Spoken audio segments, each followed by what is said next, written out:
প্রজাপতি নামটি শুনলেই চোখের সামনে ভেসে ওঠে সুন্দর রং বেরঙে ঘেরা একটি পতঙ্গ। অসম্ভব সৌন্দর্যের অধিকারী এই পতঙ্গটিকে প্রায় সময় আমাদের চারপাশে ঘুরতে দেখা যায়। এটা হয়তো অনেকেই জানে, প্রজাপতির সাথে শুঁয়াপোকার একটি বিশেষ সম্পর্ক রয়েছে, কিন্তু এইটা অনেকে জানে না কি সেই সম্পর্ক। আর এটাও হয়তো অনেকে জানে না একটি প্রজাপতি তার জীবনে কতটা কষ্ট এবং পরিশ্রমের পর এমন সৌন্দর্য লাভ করে।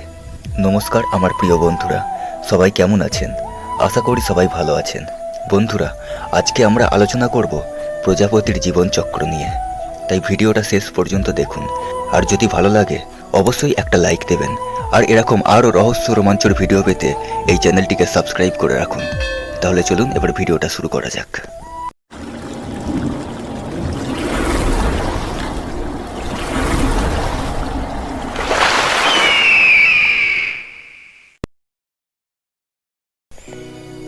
একটি পুরুষ আর একটি মহিলা প্রজাপতি একত্রিত হয়। তারপরে মহিলা প্রজাপতি কোনো একটি ফুল গাছকে বেছে নেয়, আর সেইখান থেকেই নতুন প্রজন্মের জীবন অভিযান শুরু হয়। এই জীবনচক্র 4টি ধাপে সম্পূর্ণ হয়। এই 4টি ধাপ হলো ডিম, লার্ভা, পিউপা এবং প্রজাপতি। প্রজাপতির ডিম খুবই ছোট হয়ে থাকে, কিন্তু সংখ্যায় হয় অনেক। একটি প্রজাপতি বছরের যে কোনো সময় ডিম দিয়ে থাকে এবং 1 সপ্তাহের মধ্যেই সেই ডিম ফুটে বেরিয়ে আসে লার্ভা, যেটাকে আমরা শুঁয়াপোকা বলে থাকি। এই শুঁয়াপোকার একটিই লক্ষ্য, শুধু খাদ্য গ্রহণ করা।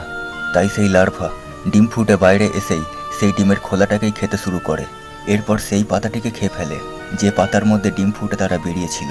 এরপর গাছের বিভিন্ন প্রান্ত তারা ছড়িয়ে পড়ে। এইভাবে গাছের পাতা ও ফুলের পাপড়ি খেয়ে তাদের দিন কাটতে থাকে।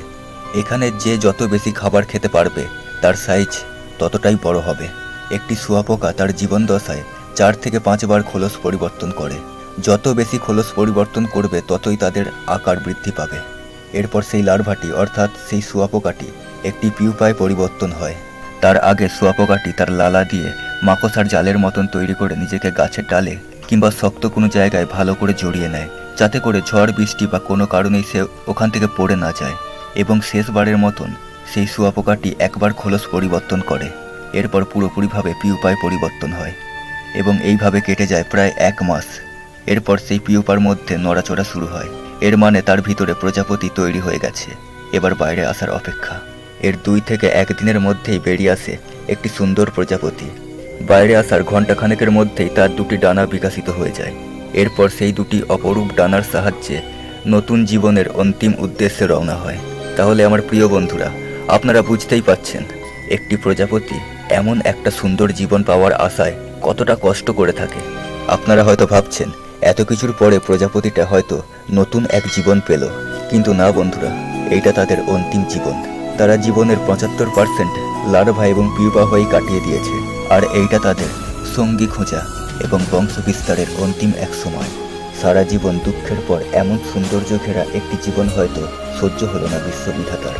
এরপর সেই প্রজাপতি এক সঙ্গীকে খুঁজে নেয় এবং কোনো একটি গাছে ডিম পাড়ে, তারপর হারিয়ে যায় কোনো এক অজানা তেপান্তরে। আর এদিকে সেই ডিম ফুটে বেরিয়ে আসে নতুন প্রজন্ম।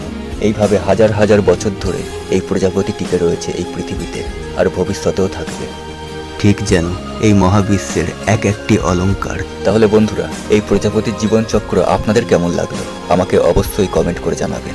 তাহলে আজকের মতন বিদায় নিচ্ছি, আবার দেখা হবে নতুন কোনো একটা ভিডিওতে। সবাই ভালো থাকবেন, সুস্থ থাকবেন। নমস্কার।